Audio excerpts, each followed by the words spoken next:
ducto donde hace un rato veíamos la,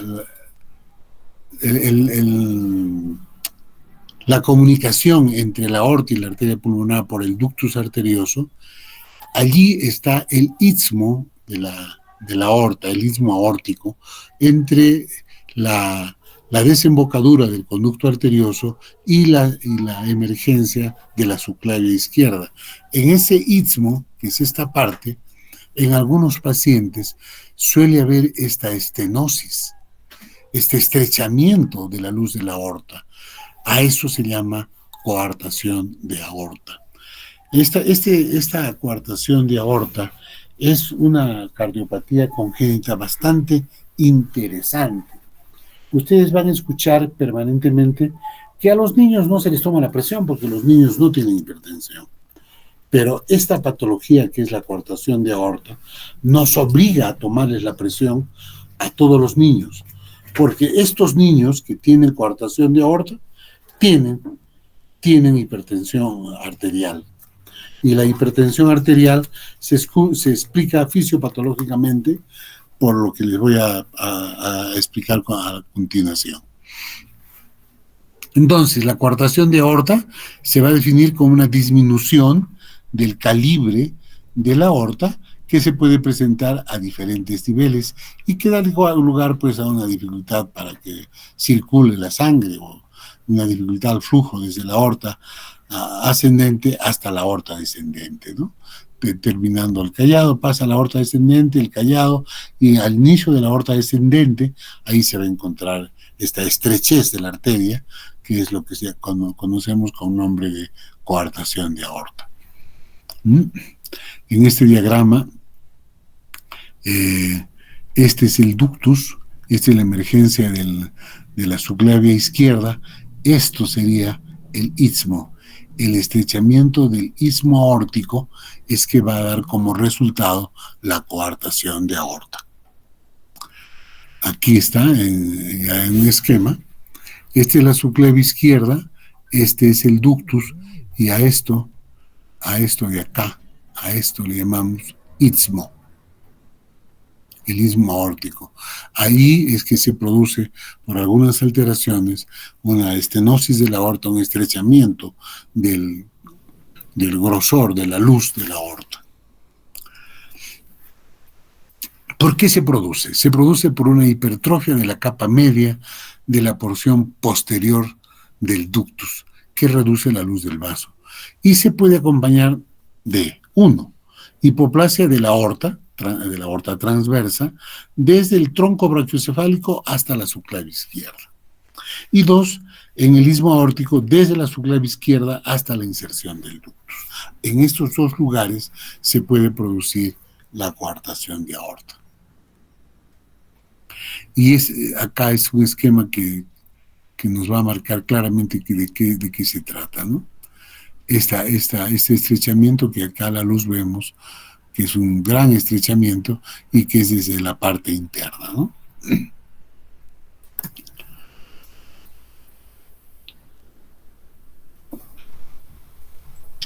La coartación de aorta puede estar asociado a varios otros cuadros, como hipoplasia de aorta, como comunicación interventricular en 1/3 de los pacientes.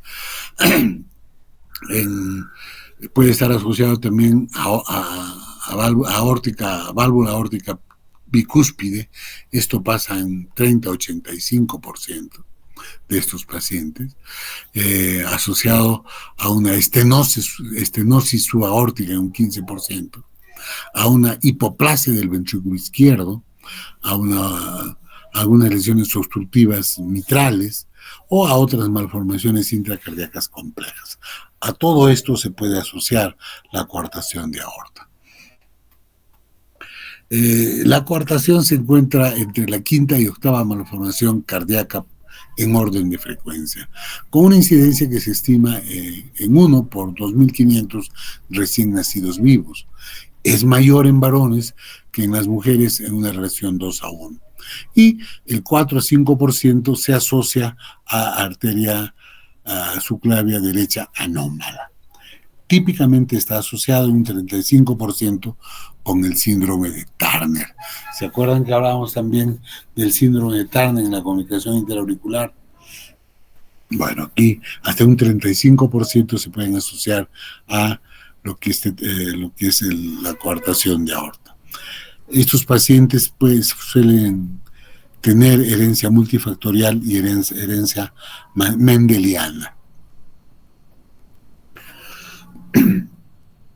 En la coartación de aorta, el flujo sanguíneo, el que va a ir hacia la aorta descendente, proviene del ventrículo derecho a través del ductus.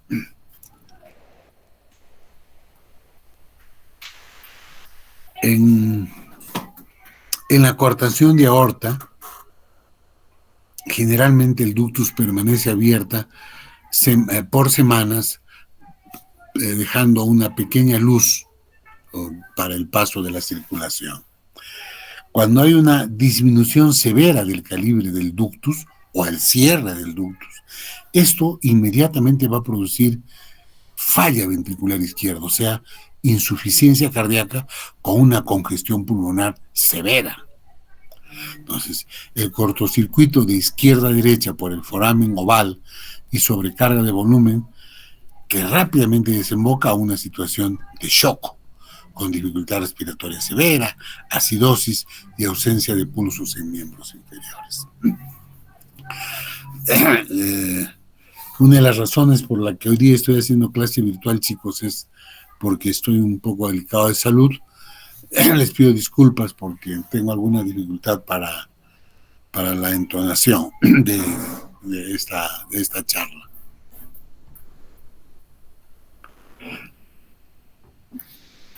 La clínica, la coartación la coartación de aorta, coartación aórtica severa, se manifiesta en la primera o en las 2 primeras semanas de vida. Cuando esta coartación es no tan severa, al cierre del ductus se manifestará por diferencia de intensidad de los pulsos, con una diferencia de presión arterial, hipertensión en miembros superiores. ¿Se acuerdan que les decía que estos niños tienen hipertensión pulmonar? ¿Y por qué se produce esta hipertensión pulmonar? Porque sale toda la sangre desde el ventrículo izquierdo y va a pasar por la aorta. Pero justo después de esta disminución del calibre de la aorta, el paso de la sangre va a ser poquito. O sea, el flujo en la aorta descendente lo que va a ir en el abdomen y en los miembros inferiores, el flujo es muy pobre y toda la sangre se va a quedar en esta parte, de donde sale el tronco brachiocefálico, donde sale la subclavia y la subclavia izquierda y las otras arterias, y es la subclavia izquierda y el tronco brachiocefálico quienes van a irrigar los miembros superiores. Como tiene un gran aumento de volumen, el aumento de volemia va a producir dilatación de estas arterias, va a provocar resistencia vascular y eso va a producir hipertensión pulmonar. Estos pacientes van a tener entonces hipertensión arterial en los miembros superiores e hipotensión en los miembros inferiores, porque arriba tiene gran cantidad de sangre y abajo tiene muy poca sangre.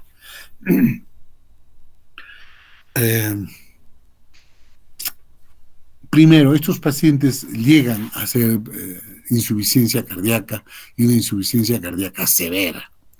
A la auscultación van a encontrar un soplo sistólico eyectivo en el borde esternal izquierdo, esternal superior izquierdo y en la base también del borde esternal, con irradiación a la área interescapular izquierda. La diferencia de pulsos disminuido por debajo de la coartación, o sea, arriba tiene grandes pulsos y en los miembros inferiores los pulsos son sumamente débiles, y la hipertensión arterial que se encuentra en los miembros superiores. Entonces, cuando ustedes vean a un niño donde quieren descartar cardiopatía congénita, siempre tomen la presión, le toman la presión arterial. Si este niño está hipertenso, es un niño y tiene un soplo, casi siempre es por coartación de aorta. O sea, con solamente tomar la presión arterial se puede hacer diagnóstico de esta malformación congénita. En el examen físico, recién nacido con insuficiencia cardíaca severa, el paciente va a estar pálido, frío, porque tiene una mala perfusión periférica. Va a tener una mala respiración con dificultad respiratoria y rápida, o sea, va a haber taquipnia, el corazón va a ser rápido, está taquicárdico y se puede auscultar un ritmo de galope. Eso va a llevar a congestión venosa y eso va a producir aumento y crecimiento del hígado, o sea, una hepatomegalia. La diferencia de pulsos entre miembros superiores y miembros inferiores es la alteración principal. Ya les expliqué el porqué. En algunas circunstancias, los pulsos femorales, que son fuertes, son pulsos grandes en un niño normal, aquí son difíciles de palpar, especialmente en niños gorditos o que tienen displasia de cadera. Siempre en estos niños hay que tomar, cuando se ausculta a un niño y se quiere hacer un examen completo, se debe hacer una toma de la presión arterial en los 4 miembros, o sea, en los dos brazos y en las 2 piernas, y para esto hay que usar manguitos de tensiómetro adecuados para el tamaño del miembro. Imagínense si le van a tomar la presión arterial a un niñito con un tremendo mango que se toma la presión a un adulto. Para eso hay manguitos de diferentes tamaños para medir de acuerdo a la edad del paciente y al grosor de los brazos o al grosor de los miembros inferiores. Si es que hay una diferencia de presión arterial superior a 20 miligramos, esa diferencia de presión es significativa. Entonces, ahí ya podemos hacer diagnóstico de coartación de aorta. Este gradiente de presión, este gradiente tensional puede ser muy elevado, tan elevado como superior a 70 milímetros de mercurio. O sea, hay una tremenda presión alta en miembros superiores y una presión arterial muy baja en miembros inferiores, con una diferencia de las dos de 70 milímetros de mercurio. La presión arterial en casos severos puede llegar, la hipertensión arterial, a 200 milímetros de mercurio en los miembros superiores. Imagínense un niñito con 200 de presión. A la auscultación precordial se va a escuchar un soplo sistólico de baja intensidad que son perceptibles en la región interescapular, entre las dos escápulas o lo que nosotros conocemos como omóplatos, ¿no? En la radiografía de tórax, el recién nacido con coartación de aorta severa, se ve pues una gran cardiomegalia, un gran crecimiento del corazón, con hiperflujo pulmonar y con congestión pulmonar. Los niños mayores pueden tener un corazón normal o una cardiomegalia leve. Eso significa que llegan a los niños mayores sin mayor problema porque el defecto no es muy grande. En los niños mayores se pueden encontrar muescas costales secundarias a la erosión producidas por las arterias intercostales dilatadas. Si está aumentada la presión pulmonar en las arterias que nacen del tronco brachiocefálico, de la subclavia o de las carótidas, las arterias intercostales que están pegadas a las costillas van a producir erosiones en las costillas. Y esas erosiones se van a ver como unas muescas en la costilla, producida por estas arterias intercostales dilatadas.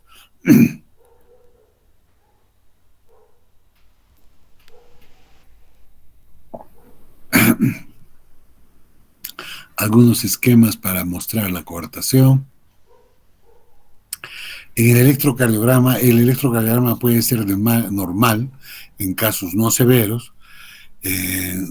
Cuando la coartación es severa, muestra una hipertrofia del ventrículo derecho, con crecimiento de la onda R en B1, B2. El niño mayor y adulto con lesión severa muestra hipertrofia del ventrículo izquierdo. O sea, estas R están en B5, B6, al otro lado. El ecocardio es un arma fundamental que nos va a definir la zona afectada. Este examen es más fácil en recién nacidos y lactantes que en niños mayores y adolescentes. La ecocardiografía Doppler es el método diagnóstico fundamental para el diagnóstico de esta patología. Se observa una escotadura en la pared posterior de la aorta torácica y se hacen mediciones del calibre de la aorta ascendente y de la aorta transversa, del istmo aórtico y de la aorta descendente, para poder graficar bien cuáles son las dimensiones de toda la aorta, en la parte ascendente, en la transversal y en la descendente, y en el istmo, o sea, la cuarta, en el istmo aórtico donde está pues citada la coartación, ¿no? Allí vamos a ver en el Doppler vamos a ver una aceleración del flujo en la zona de la coartación que permite evaluar la severidad de esta, ¿no? Se puede calcular la diferencia de presión entre la aorta proximal y la aorta distal a la coartación. Cuando hay obstrucciones severas, la coartación es severa, muestra un flujo característico que se extiende hasta la diástole. Esas son algunas imágenes del diagnóstico ecocardiográfico. El cateterismo cardíaco muestra la zona coartada y hasta dónde se extiende y cuán severo es este problema, ¿no?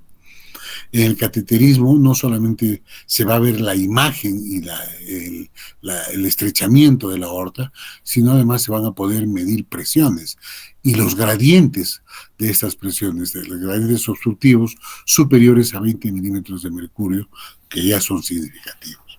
Asimismo, en estos pacientes se puede estudiar la presencia de lesiones asociadas para definir circulación colateral y evaluar la repercusión hemodinámica de estos pacientes, o en estos pacientes. Y como en todo, ya no nos quedamos solamente en los métodos clásicos, electro, eco, ahora ya vamos a la resonancia magnética. Y la angioresonancia magnética, con participación de isótopos radioactivos como el gadolinio, que se inyecta por una vía periférica, permite hacer una buena evaluación del arco aórtico y permite hacer una reconstrucción tridimensional que muestra claramente esta coartación. La limitación de la resonancia es que es una técnica que exige la colaboración absoluta del paciente, que debe permanecer inmóvil 15 minutos. Ahora, a ver, hagan permanecer inmóvil 15 minutos al niño. Ahí está el problema. ¿Y por qué no lo sedan? Porque la sedación puede traer complicaciones serias. Entonces, muchas veces lo tienen que sedar levemente para que el niño colabore, pero no se aconseja anestesiarlos para hacer el examen. Algunas imágenes de esa resonancia. La tomografía axial computarizada, lo mismo. Esta tomografía de alta calidad limita la duración del estudio, pero no exime de las radiaciones. O sea, la tomografía son rayos X. Tanto la resonancia como la tomografía son prometedoras, aunque actualmente no son la de exploración de primera elección, lo que es el ecocardio, por ejemplo. Son útiles para la evaluación y el seguimiento de los pacientes. Una vez hecho el diagnóstico, ya tenemos el diagnóstico de coartación. ¿Qué vamos a hacer con el paciente? Si el paciente está descompensado porque tiene una coartación severa, lo primero que hay que hacer es una estabilización clínica. ¿Y cómo vamos a lograr esto? Utilizando la prostaglandina E1 para reabrir el ductus, y se da una dosis de 0.1 microgramos por kilo por minuto durante 20 minutos, seguido de perfusión de mantenimiento a 0.03. El paciente mayor se utiliza de 10 a 15 días. La utilidad de la prostaglandina no es la que quisiéramos, es un tanto baja, ¿no? Si se reabre el ductus, se notará aumento de la presión arterial en miembros inferiores, aumento de la perfusión periférica. Con técnicas de ampliación con parche o con tejido de subclave izquierda, se hace la reparación de esta malformación por la técnica de Waldhausen. El tratamiento quirúrgico versus el tratamiento intervencionista, o sea, por catéter. El tratamiento quirúrgico, la mayoría de los autores recomiendan, pues, cirugía, o sea, tratamiento quirúrgico. Sin embargo, pueden aparecer aneurismas hasta un 2 al 20% y se puede recoartar la aorta hasta un 31%. A mediano plazo, después de la dilatación que se hace con catéter. Por eso, la mayoría de autores recomiendan cirugía. El catéter aún queda todavía, está progresándose, pero todavía no es la recomendación mayor. La técnica quirúrgica, o sea, la cirugía más preconizada, es la resección y anastomosis terminal de la aorta, con técnicas de ampliación, con parche o con tejido de subclave izquierda, por la técnica de Waldhausen. Hay algunas figuras de la cirugía. Eso es la parte quirúrgica, que se corta la aorta antes y después de la coartación y se hace una unión término-terminal. Y la otra es la intervencionista, en la que se introduce un catéter con un balón y se hace así como se trataba de dilatar las coronarias de un paciente con insuficiencia coronaria o cardiopatía isquémica. Acá lo que se trata de hacer es la dilatación de esa estrechez de la aorta con un catéter de angioplastía, con un catéter con balón. Esta es la técnica de elección para dilatar zonas de reestenosis después de la cirugía.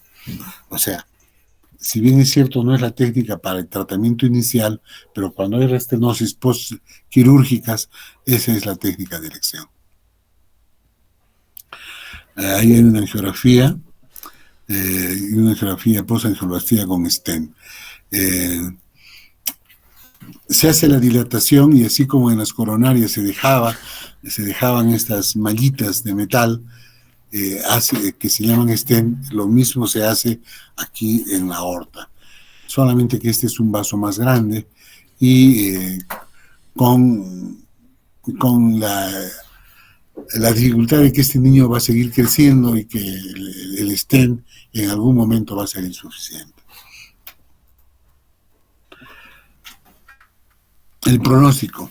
El 10% de estos pacientes tendrán una insuficiencia cardíaca leve, sobreviven sin cirugía hasta la edad adulta.